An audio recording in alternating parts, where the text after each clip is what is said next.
दोस्तों नमस्कार, मैं हूँ विनीता यादव और आप देख रहे हैं न्यूज़ नशा आदत हर खबर की। खबर बिहार के लिए है क्योंकि बिहार में जिस तरह से अब चुनाव की गर्मागर्मी पहले से शुरू हो गई है, एक ट्रायंगल की परिस्थिति बनी हुई है और ये देखना है कि ये कहाँ पर जाकर के टिकेगा, तस्वीर कहाँ साफ होगी। ट्रायंगल में अगर आप देखते हैं तो ऊपर नीतीश कुमार जो हैं, वो बिल्कुल एक अलग से डिलेमा में चल रहे हैं, किधर लुढ़केंगे कुछ नहीं पता है, ऐसा अक्सर होता ही रहता है। और अभी भी परिस्थितियाँ साफ नहीं है। दूसरी तरफ देखिए तेजस्वी यादव जो है बिल्कुल खामोशी रखे हुए हैं। उनकी चुप्पी बता रही है कुछ नई कहानी वो गढ़ने में तैयारी में कर लगे हुए हैं क्योंकि मीसा भारती की बात कर लीजिए, लालू यादव की बात कर लीजिए, वो नीतीश कुमार के लिए दरवाज़े खोल देते हैं, तेजस्वी अलग बात करते हैं। और जहाँ पर लालू यादव अपनी तरफ से कुछ अलग पैतरे जो बताते हैं, तेजस्वी यादव उन पर भी काम करते रहते हैं। ज़बान कुछ कर रही है, एक्शन कुछ कह रहे हैं। वहीं तो तीसरे ट्रायंगल पे तीसरे कोण पे आप चलिए, वो है बीजेपी। बीजेपी यहाँ पर अपने पत्ते नहीं खोल रही है। हरियाणा और महाराष्ट्र के चुनाव के बाद में ऑलमोस्ट उनको ये क्लियर हो गया है कि उनको अपने अलायंस की कितनी ज़रूरत है या नहीं है। इसी को लेकर के जिस तरह एकनाथ शिंदे और अजित पवार के साथ हुआ, तो तीसरे जो अब हैं नीतीश कुमार, कहीं इनकी ही लीक पर ना चल पड़े और वो भी चिंता में हैं क्योंकि उनके लिए भी एक तरफ कुआँ, एक तरफ खाई है। एक तरफ अगर वो आरजेडी में जाते तो उनको लगता है कहीं मेरा वजूद यहाँ ना खत्म हो जाए, बीजेपी जाते तो उन्हें लगता है यहाँ वजूद खत्म हो जाए। तो नीतीश कुमार भी इस वक़्त बहुत बुरी तरह से फँसे हुए हैं, कई परिस्थितियों में। चाहे उनके स्वास्थ्य की बात कर लीजिए, चाहे उनकी राजनीतिक परिस्थिति की बात कर लीजिए और भी तमाम चीज़ें हैं। चिराग पासवान के रोल को भी यहाँ पर दरकिनार नहीं किया जा सकता क्योंकि वो भी एक बहुत इम्पोर्टेंट रोल रहने वाला है। वहीं पर अब राहुल गांधी जो कि पटना में जाकर के संविधान हाथ में किताब लेकर के और विपक्ष को घेर रहे हैं। आरएसएस से लेकर बीजेपी तक को पूरा नाप दे रहे हैं। तो क्या वाक़ई में बिहार की जनता इस बात को उस तरह से समझ पाएगी? हम सब जान रहे हैं कि कितने लंबे वक़्त से वहाँ पर जो स्टूडेंट्स हैं वो आंदोलन पर बैठे हैं और एक अलग खेमा जो है प्रशांत किशोर का, वो कुछ-कुछ हरकतें कर रहा है, क्या वो किसी वजूद में रहेगा? तमाम सवाल हैं। सभी सवालों के जवाब हमारे साथ वरिष्ठ पत्रकार सुभाष शिर्के जी के साथ में चर्चा में पाते हैं और समझेंगे कि क्या वाक़ई में ये तमाम चीज़ें होंगी। सुभाष जी, लगभग ये 4-5 सवाल हैं जिसका ज़िक्र मैंने किया है। पहला सवाल तो ये है, ये जो त्रिकोण है इसके बारे में आप क्या कहेंगे? देखिए ये रिपोर्ट जो है उसमें स्पष्ट रूप से दिख रहा है कि नीतीश कुमार जो है यानी हाशिए पे है और इसलिए नीतीश कुमार इन्होंने प्रगति यात्रा निकाली है। नीतीश कुमार ने प्रगति यात्रा निकाली और उसमें विपक्ष भी उसमें आलोचना कर रहा है कि 2 अरब से ज़्यादा रुपए इसमें खर्च हो रहे हैं और दूसरा निशांत कुमार जो नीतीश कुमार इनके बेटे हैं, पहली बार वो उनके लिए प्रचार करते हुए हमें दिखे।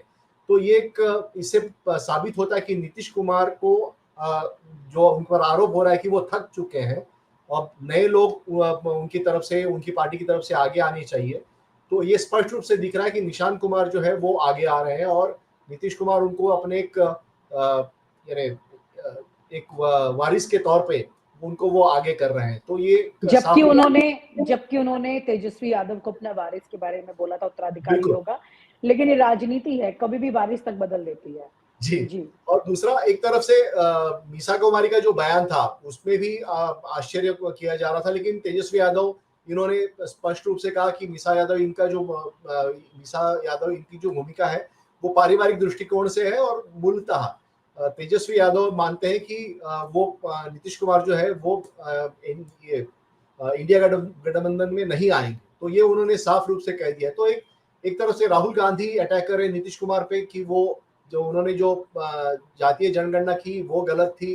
दूसरी तरफ तेजस्वी यादव उन पर आरोप कर रहे हैं। तो इसमें स्पष्ट दिख रहा है कि नीतीश कुमार को कॉर्नर करने की पूरी तैयारी इंडिया गठबंधन ने की है।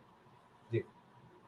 आपको लग रहा है जाति जनगणना सबसे अहम मुद्दा होने वाला है बिहार के लिए? क्योंकि वहाँ पर नीतीश कुमार ने इसको लेके पहल भी की थी और ये परिस्थितियाँ अब जो जिस तरह से राहुल गांधी इसी मुद्दे को लगातार बना रहे हैं, तो क्या इनके खेमे में जाएगा और नीतीश कुमार के अगेंस्ट जाएगी क्या ये बात? क्योंकि वो तो खुद इस बात की पहल कर चुके हैं। देखिए जाति जनगणना से पहली बार ये स्पष्ट रूप से उजागर हुआ है कि बिहार में किस जाति की कितने लोग हैं। तो उससे ये पता चल गया है कि सिर्फ अभी जो यादव बनाम बाकी कुर्मी और बाकी जो लोग थे वो इकट्ठा होते थे, लेकिन जिस तरह से लोअर कास्ट को रिप्रेजेंटेशन देना चाहिए वो रिप्रेजेंटेशन नहीं मिल रहा है। ये उसमें साफ रूप से उभर कर आया है। तो इसका कारण ये भी है कि जो विकास की गंगा है वो उन तक नहीं पहुंची है।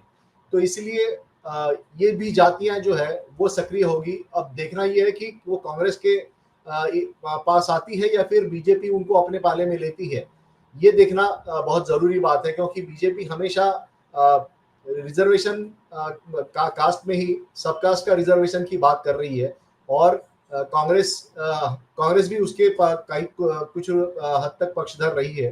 तो इसलिए देखना जरूरी है कि जो जातिगत समीकरण है वो कैसे इस चुनाव में गुल खिलाता है। जी, यहाँ पर एक बड़ा सवाल ये है जिसका जिक्र मैं करती कि संविधान जैसा मुद्दा जो है और भागवत को टारगेट पर ले रहे हैं राहुल गांधी जिस तरह से, क्या आपको ये लग रहा है कि बिहार की जनता इस बात को उतना क्लियरली समझेगी? क्योंकि वहां पे युवा बहुत है, युवा जो पहले से ही गुस्से में है, आंदोलन हो रहे हैं, तस्वीरें चल रही हैं, जबान की बात और विजुअल दोनों में बहुत फर्क है। तो राहुल गांधी की जबान की बात कितनी लोगों तक पहुंचेगी, या फिर वो विजुअल की बात ज्यादा पहुंच रही है? और प्रशांत किशोर के एंगल को जरूर मैं जानना चाहती हूँ अगले इस सवाल के जवाब के बाद। देखिए, इसके पहले का जो चुनाव था उसमें मोहन भागवत इन्होंने एक रिजर्वेशन की बात छेड़ी थी, तो उसका बहुत असर हुआ था और पूरा जो सिनेरियो है वो पलट गया था, बीजेपी के खिलाफ माहौल बन गया था, और उसका फायदा लालू प्रसाद यादव इनकी पार्टी को हुआ था। कुछ हद तक नीतीश कुमार इनको भी हुआ था, लेकिन नीतीश कुमार बाद में पलट गए थे। तो बिहार की जो युवा है वो बहुत ही सजग है, और आप जानती हैं कि किस तरह से इंदिरा गांधी इनको जो चुनौती मिली है वो जयप्रकाश नारायण इनके नवनिर्माण आंदोलन के कारण ही मिली, और उसके बाद जो हुआ वो हिस्ट्री है।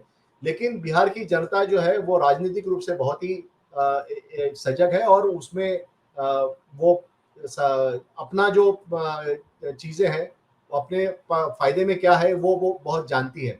और इस ये पूरा जो मामला है वो जातिगत समीकरण पर आधारित है, क्योंकि बिहार की राजनीति जातिगत समीकरण पर आधारित है, लेकिन जो सामाजिक समीकरण भी है वो भी जातिगत की मुद्दे पे ही चलते हैं वहां पे। इसलिए हर कोई चाहेगा कि यहाँ पर उनकी पार्टी को उनकी या उनकी कास्ट को कितना मिल रहा है। तो टिकट बंटवारे में भी बहुत सारी बड़ी भूमिका होगी, इतने कास्ट को कितना परसेंट सीटें ही दी जा रही है। विनीता जी।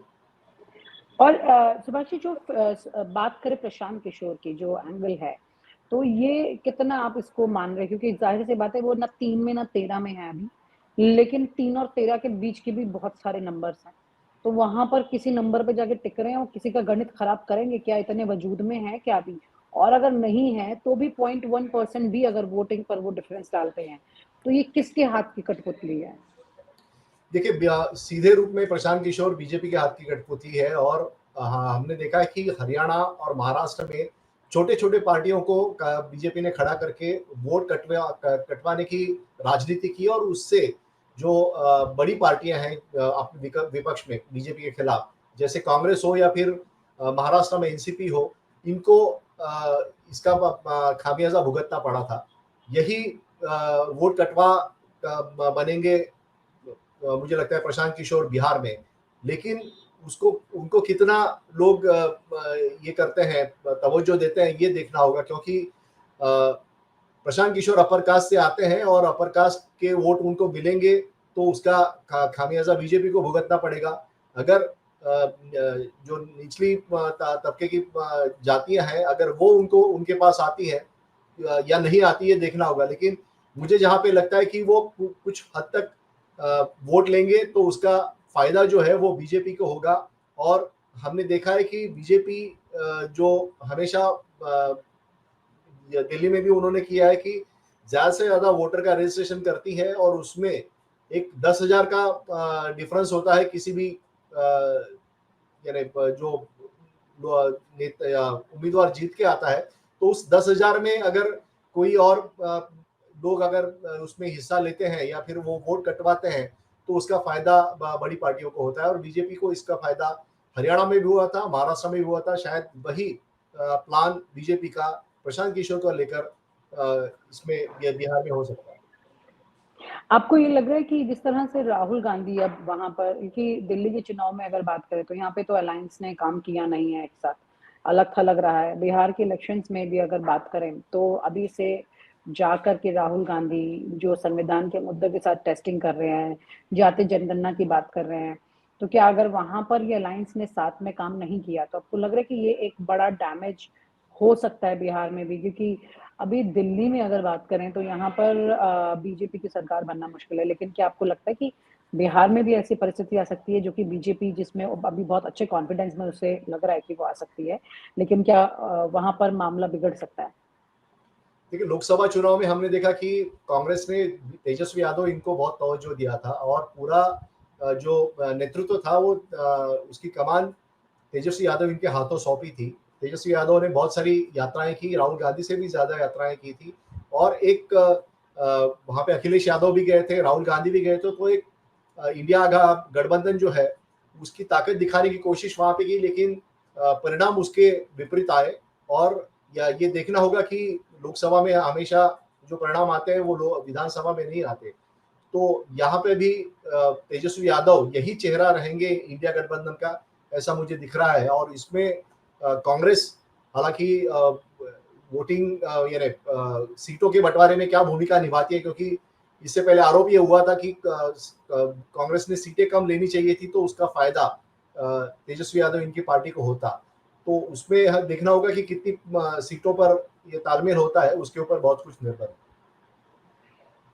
यानी कि बहुत सारी सिचुएशन है जो कि अभी बिहार के लिए भी, लेकिन आपको नहीं लग रहा है कि इन तमाम परिस्थिति में सबसे इम्पोर्टेंट रोल जो इंडिया अलायंस का हो सकता था, दिल्ली की बात करें या बिहार की बात करें, तो इसमें बहुत पीछे रह रहा है विपक्ष, इसको मैनेज नहीं कर पा रहा है कुल मिलाकर के। अगर ये मैनेजेबल होता तो शायद मुश्किलें यहाँ पर और आती। लेकिन आम आदमी पार्टी की अगर दिल्ली की भी बात करें तो उसकी पोजीशनिंग के बारे में आप क्या कहेंगे? क्योंकि हरियाणा में भी उन्होंने अलग ही जाकर के मूड अपना दिखाया है, यही उन्होंने दिल्ली में हुआ, तो यहाँ पर किसकी लैप्सेस दिखाई दे रही हैं आपको? कि शरद पवार इन्होंने एक स्पष्ट रूप से बयान दिया था कुछ दिनों पहले, जब उनको पूछा गया था कि इंडिया गठबंधन की जो पार्टियां हैं वो विधानसभा में अलग-अलग लड़ रही हैं। तो उनका क्या कहना था कि इंडिया गठबंधन का जो गठन हुआ था वो सिर्फ लोकसभा चुनाव के लिए हुआ था, उसके बाद कोई चर्चा नहीं हुई कि विधानसभा चुनाव में कैसे प्लानिंग होगी, कैसे स्ट्रैटेजी होगी।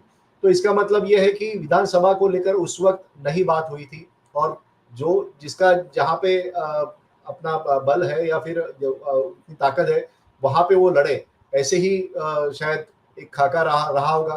तो मुझे लगता है कि बिहार का अगर चुनाव जीतना है, तो ममता बनर्जी, अखिलेश यादव, तेजस्वी यादव और कांग्रेस, इन चारों लोगों को इकट्ठा आना पड़ेगा, तभी कुछ हो पाएगा, नहीं तो फिर आप बटे रहेंगे। तो मुझे लगता है कि वोट जो है वो बटेंगे और उसका फ़ायदा बीजेपी को। ये भी बड़ी अजीब बात है, क्योंकि योगी आदित्यनाथ ने जब से बटेंगे तो कटेंगे बोला है, तब से अलायंस जो है वो ही बटा हुआ है, वही अपने वोट काट रहा है। ये समझ नहीं आ रहा है कि ये जनता के लिए उन्होंने बोला था या विपक्षी अलायंस के लिए बोल दिया था इशारों में। ये अपने आप में बड़ी अजीब सी तस्वीर है सुभाष जी। लेकिन कुल मिलाकर के अभी जो सिचुएशन दिख रही है उसमें नीतीश कुमार की पोजीशनिंग जो है वो अभी क्लियर नहीं हो रही है। हालाँकि काफ़ी मशक्कत चल रही है, लेकिन आपको क्या ये लगता है कि हरियाणा और महाराष्ट्र के परिस्थितियों को देखने के बाद में क्या नीतीश कुमार बीजेपी की स्ट्रैटेजी पर यकीन करेंगे कि चुनाव के बाद उनको वो तवज्जो मिलेगी जो पहले 2 बार में बीजेपी दी है, लेकिन नहीं देने के बावजूद भी, मतलब नहीं चाहती है, फिर भी देनी पड़ी है। तो आपको लग रहा है नीतीश ऐसे राजनेता हैं जो इस बात पर यकीन करके अब कंटिन्यूटी कर लेंगे बीजेपी के साथ, या कोई और बैकडोर गेम भी शुरू हो सकता है? विनीता जी, मुझे लगता है कि नीतीश कुमार अपना आखिरी दांव खेल रहे हैं, क्योंकि उनकी उम्र भी उनके साथ वो नहीं है। तो ऐसे में वो चाहेंगे कि ज़्यादा से ज़्यादा सीटें उनको मिले और उसके बाद वो इस पोजीशन में रहे कि वो बाकी लोगों से कुछ ये कर पाएँ, ज़्यादा से ज़्यादा फ़ायदा ले लें या फिर ज़्यादा से मुख्यमंत्री पद के लिए वो कुछ बातचीत करने के लायक वो उनकी पार्टी वहाँ पे रहे। क्योंकि पिछली बार बीजेपी ने वो कम सीटें होने के बावजूद भी नीतीश कुमार इनको मुख्यमंत्री पद की कुर्सी दिला दी थी, क्योंकि बीजेपी का कहना था कि वो उनकी ज़िम्मेदारी थी। लेकिन इस बार जिस तरह से बीजेपी के वहाँ के बिहार के लोग कह रहे हैं, उसमें स्पष्ट रूप से ज़ाहिर हो रहा है कि नीतीश कुमार को इस बार वो अपने पक्ष में नहीं गिन रहे हैं और अपनी स्ट्रैटेजी वो कर रहे हैं। इसलिए मुझे नहीं लगता कि नीतीश कुमार बीजेपी के भरोसे रहेंगे कि उनको मुख्यमंत्री पद की कुर्सी कितने भी सीटें आए फिर भी मिलेंगी। जी, बहुत-बहुत शुक्रिया सुभाष जी, क्योंकि ये तमाम जो बातें हैं बहुत तरीके से आपने तमाम सवालों की जो बात बताई है, उससे लोगों को ये तो कम से कम क्लैरिटी हो जाएगी कि ये पॉलिटिकल गेम जो है ये चल क्या रहा है? क्या बिसात बिछाई जा रही है, खास तौर से अब बिहार के चुनाव को लेकर, क्योंकि दिल्ली तो काफ़ी हद तक क्लैरिटी दे चुका है। अब जनता क्लियर कर देगी 5 तारीख के बाद में दिल्ली में भी क्या होने वाला है। Thank you so much Subhashi, thank you so much for sharing your thoughts. और आप हमसे जुड़े रहने के लिए सब्सक्राइब करें YouTube पर, फॉलो करें ट्विटर पर और लाइक करें Facebook पर। और ज्यादा जानकारी के लिए आपको टाइप करना होगा सिर्फ न्यूज नशा।